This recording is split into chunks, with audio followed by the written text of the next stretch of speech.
So in this next section, we're going to talk about if you had to wash walls or wash baseboards.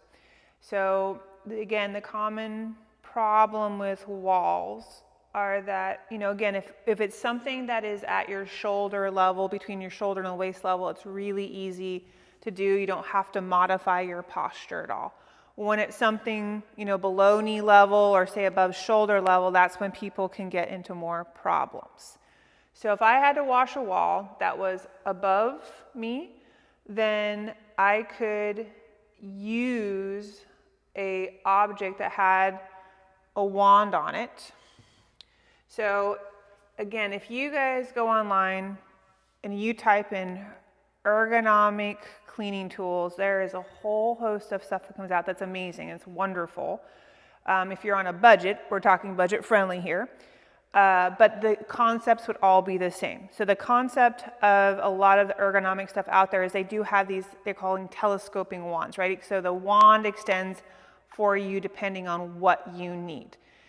If you're somebody on a budget, what I've done is you take a rag or whatever you have. I have a rubber band or scrunchie, whatever you want to do, and you've created your own little scrubber end.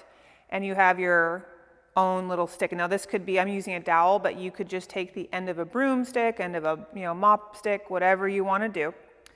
So if I had to go higher, then again I would use the dowel and I would go up, right, and down.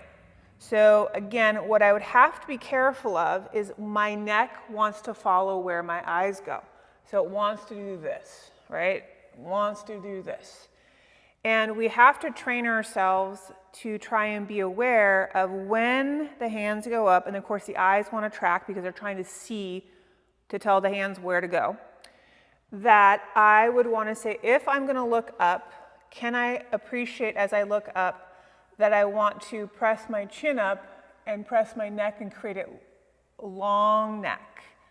So I look up, chin up, shoulder blades back, as opposed to scrunching and doing this, okay?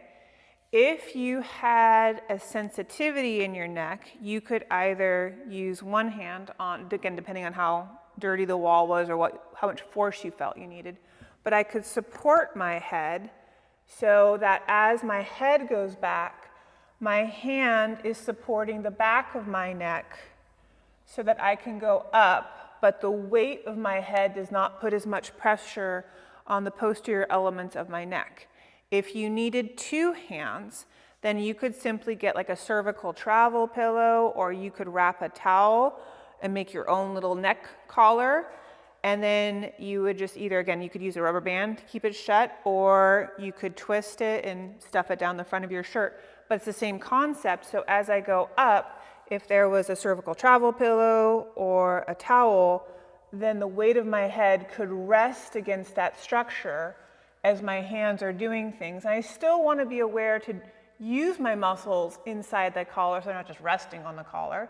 But again, I'm going to keep my chest up, press my chin up, create length, but this is a lot, if I had support here, it's a lot more endurance work, and so it helps me if I have to do a lot of scrubbing overhead. It makes it just more realistic to support my neck if my neck was really sore or just really sensitive to prolonged looking up, okay?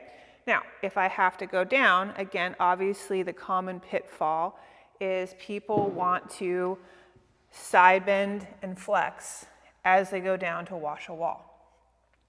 So if I had my scrubber, I would just make sure that as I'm scrubbing below me, to make sure to bend my knees, keep my chest tall as I scrub the wall.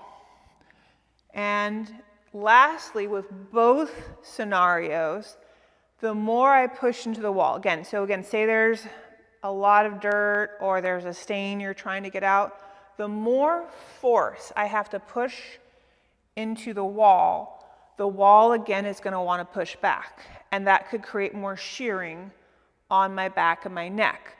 So if I was pushing hard into the wall, not only would I have to bend my knees, but I would really have to tighten my stomach, tighten my buttocks, and work hard, possibly again to engage those deep cervical flexors to keep my spine stable against the shear force of the wall.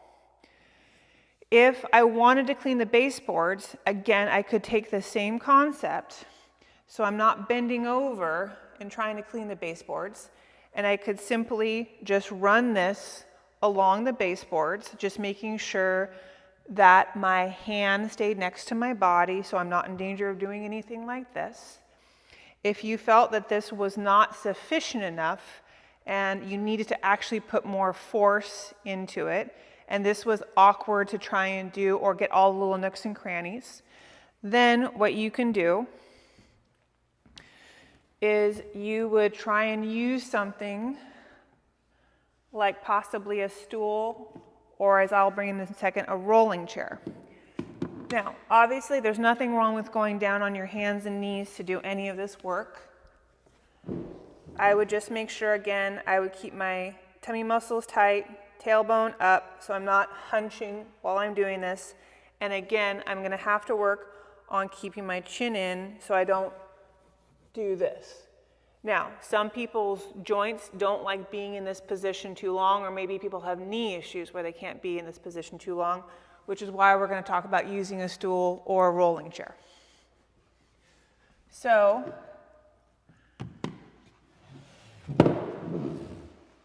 if I have a stool, obviously I can sit on the stool, which helps with my knees. The problem with sitting on a stool is that I end up in this position because it's so low to the ground.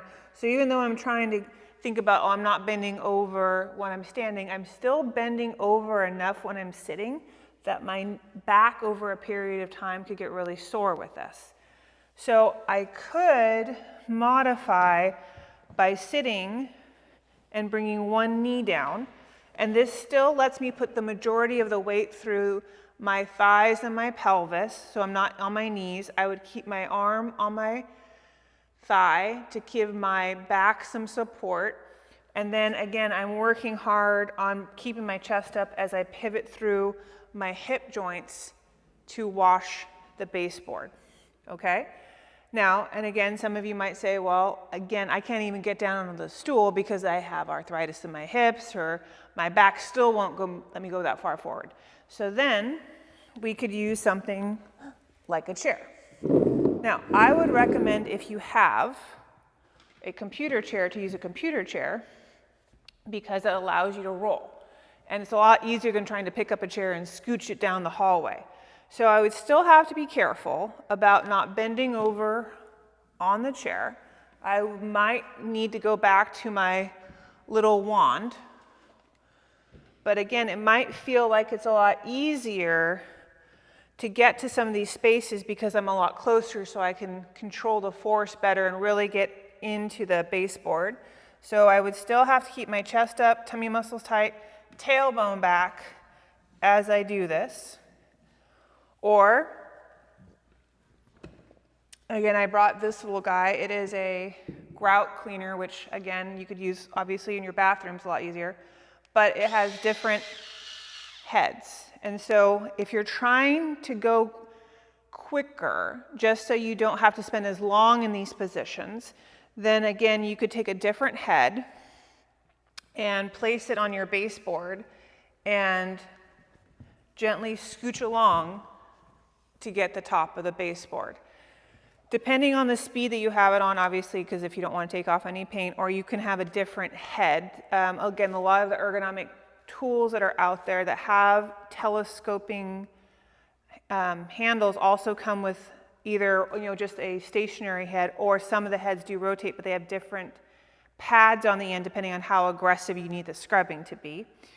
But in either case, using a chair, you're trying to just make sure I would have 1 foot forward, 1 foot back, come forward, chest up, and again, I could either scrub with something in my hand and scooch along, or again, using something that has a motor to it, I could just kind of scooch myself along, still engaging my trunk muscles to keep myself stable in the chair as I move my body.